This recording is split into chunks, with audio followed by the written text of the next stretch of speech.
Hello YouTube, faithful subscribers, whether you're boosting my ego with positive comments or you're keeping me on my toes with some intelligent trolling, you're all appreciated. Despite the fact that I've already proved flat out that curvature of the Earth can't be measured,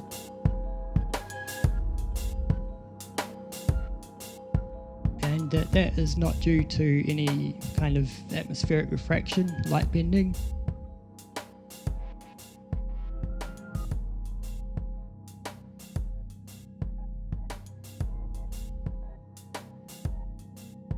And despite the fact that I've devised a definitive curvature test using multiple reference points to prove that the Earth is flat, I often hear that it can't be proven either way, whether the Earth is round or flat.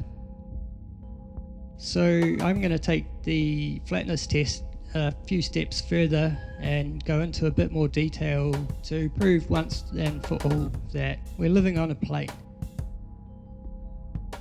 I'm going to stick to using photos of the Kaikoura Ranges in the South Island of New Zealand, taken from Wellington's south coast.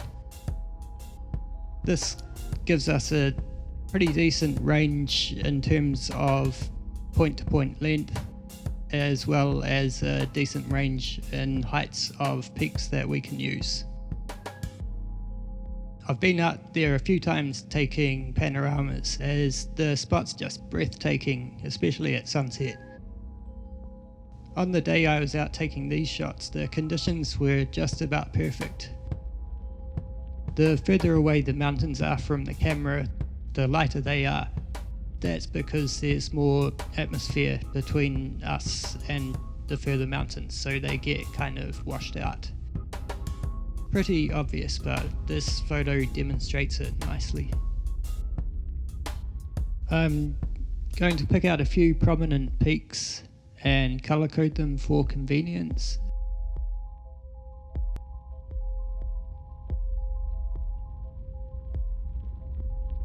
And now go to Google Earth and find them.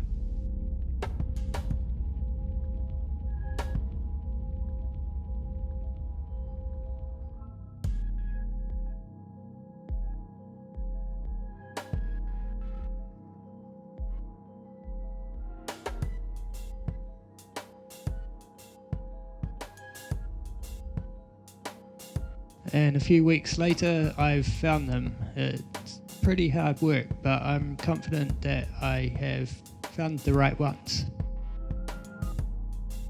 But please don't take my word for it, check for yourself. Everything you need is right here. Once again, I'm going to enter the heights of the peaks and the distance from the camera into a graph.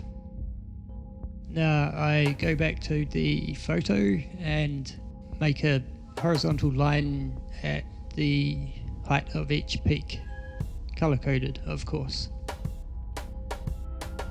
Since the furthest mountain away is also the tallest, I can just cut it at that point, and where that line meets each other point gives us an extrapolation to a 2D view to count for perspective.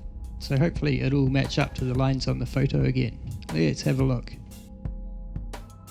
And once again, pretty much perfect.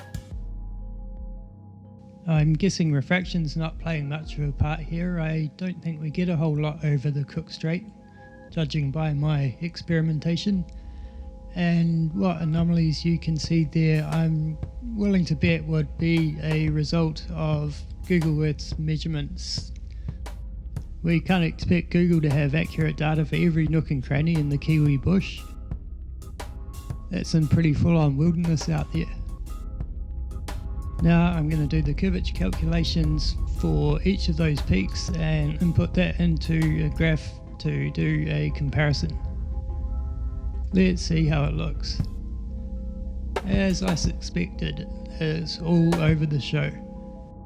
Not only does it not match, but some of the lines have crossed over. Any of you ball lovers out there care to explain that to me? I didn't think so. If we get these scales matched up, we can get a rough idea of how it would look if there were any curvature. I'll leave you with that.